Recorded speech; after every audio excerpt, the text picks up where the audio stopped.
Hello guys, અત્યારે વાગ્યા છે સવારના 4:30 અને મારે જવું છે દ્વારકાધીશના દર્શન કરવા માટે. એટલે હું સવારમાં 3:15 વાગે ઉઠીને તૈયાર થઈ ગઈ છું. આમ સવારે 9 વાગે ઉઠવામાં આમ આળસ થાય, પણ આમ દ્વારકાધીશના દર્શન કરવા જવું છે એટલે સવારે 3:15 વાગે ઉઠીને અત્યારે વાગ્યા છે 4:30 અને તૈયાર થઈ ગઈ છું. હમણાં અમારી ગાડી આવશે એટલે એમાં બેસીને નીકળી જશું દ્વારકા જવા માટે. એટલે આખો વ્લોગ જોજો, છેલ્લે સુધી મજા આવશે. ગાઈસ, ગાડી અમારી આવી ગઈ છે ને બધા એમાં ગોઠવાઈને બેસી ગયા છે, નીકળી ગયા છે દ્વારકા જવા માટે. કોઈના મોઢા દેખાતા નથી. હા, અમારા દેખાય છે. આઈ ગયા. જો હજી નીકળાય ને કલાક જ થયું છે, પૂજા ચાલુ થઈ ગઈ છે.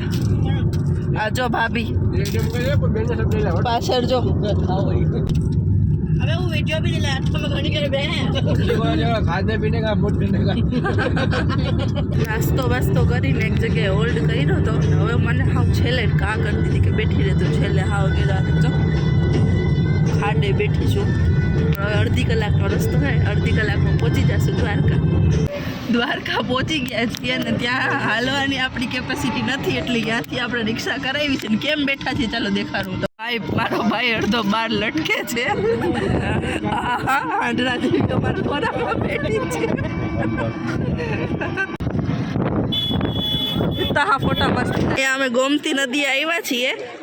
અહીંયા ઓટોમેટિક નદીમાં વોટ આવે છે. જો હમણાં પાણી ઉપર આવ્યું છે, હમણાં થોડીક વારમાં પાછું વયું જશે. ને બધા હમણાં હવે અહીંયા હાથ પગ ને મોઢું ને ધોઈ લેશે, પછી મંદિરે જશે દર્શન કરવા માટે.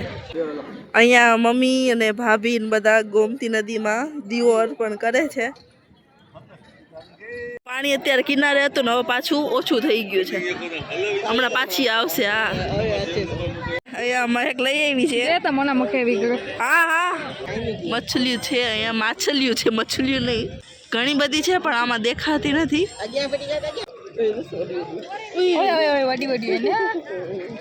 અહીંયા મહેકે રાધે કૃષ્ણ લખાવ્યો. હવે અમે દ્વારકાની બજારમાંથી થઈને ઉપર દ્વારકાધીશના દર્શન કરવા જઈએ છીએ મંદિરમાં. દ્વારકા જવા માટે બે રસ્તા છે.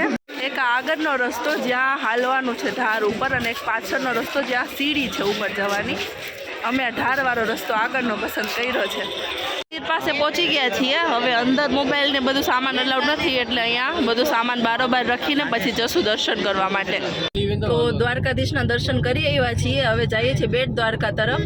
અને ખરેખર અંદર મંદિરમાં બહુ જ ટ્રાફિક હતો ને અમને ખબર જ નહોતી કે આજે 11 છે. બટ દર્શન બહુ જ સારા થયા. 2 કલાક જેટલું લાઈનમાં ઊભું પડ્યું, પણ બહુ જ સરસ દર્શન થયા છે. હવે પ્રસાદી લઈને નીકળી ગયા છીએ બેટ દ્વારકા તરફ. હજી તો દ્વારકાથી જમીને જ નીકળ્યા છીએ, પણ આ લોકોને પાછી ભૂખ લાગી. એને શું કે હું પોતે જ આખો દી ખાધે રાખું છું બેઠી બેઠી. અમે બેટ દ્વારકા ગયા હતા, પણ ત્યાં બધા મંદિર બંધ થઈ ગયા, કારણ કે દ્વારકામાં જ લેટ થઈ ગયું છે. એટલે હવે આવ્યા છીએ સુદર્શન સેતુ ઉપર ફોટો પાડવા માટે. જો મારી પાછળ સુદર્શન સેતુ છે, તમને પાછળ બેક કેમેરાથી દેખાડું. જો આ સુદર્શન સેતુ બ્રિજ છે, દ્વારકાનું બહુ જ ફેમસ છે. હવે અહીંયા ફોટોગ્રાફી કરવાના છીએ અમે બધા. જો અમારી બેન, આ ભાભી, આ બીજી બેન, અને બાકી અમારા જેન્ટ્સ. એને તો ફોટોથી કંઈ લેવા દેવા જ નથી. બેટ દ્વારકાના બ્રિજ ઉપર ફોટા બોટા પાડીને હવે નાગેશ્વર પહોંચ્યા છીએ. ચાલો તમને એનું બેકગ્રાઉન્ડ દેખાડું. આ નાગેશ્વર છે જે 12 જ્યોતિર્લિંગ છે ને એમાંનો એક જ્યોતિર્લિંગ છે. દ્વારકા પાસે આવેલું છે. અંદર જઈને દર્શન કરું, જો મોબાઈલ અલાઉડ હશે તો તમને પણ દર્શન કરાવું ત્યાંના. નાગેશ્વરમાં મહાદેવની મૂર્તિ છે, બહુ જ મોટી છે. 12 જ્યોતિર્લિંગ કહેવાય એમાંનું એક છે આ. હવે અમે લાઈનમાં ઊભા છીએ દર્શન કરવા માટે. જો પોસિબલ હશે તો અંદર તમને દર્શન કરાવીશ. બાકી આ મૂર્તિ તો કેમેરામાં પણ કેપ્ચર ન થાય. અંદર તો ઝિગઝેગ એવી 10 લાઈનો છે. કલાક 1.5 કલાક વહી જશે. કેવી મજા આવે છે ભાભી? બહુ મજા આવી.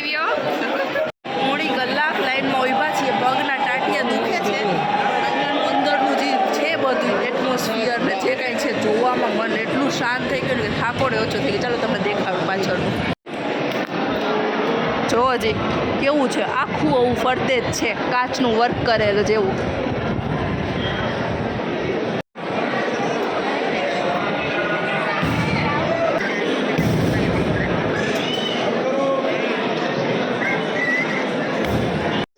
દર્શન કરીએ એવા છીએ અને હવે અહીંયા આરામ કરીએ છીએ. પોણી કલાક લાઈનમાં ઊભીને ટેટી પાકી ગઈ, પગના તરિયા દુખે. એક તો આ દ્વારકાધીશના મંદિરે પણ ઊભા હતા અને અહીંયા પણ એટલું ઊભવાનું થયું. તો થોડીક વાર આરામ કરીને આ વેહજો અમારા કેવા છે. આજો બધાની કેપેસિટી પૂરી થઈ ગઈ છે. આજો થોડીક વાર રેસ્ટ કરીએ પછી અહીંથી શિવરાજપુર બીચ જવાનું છે.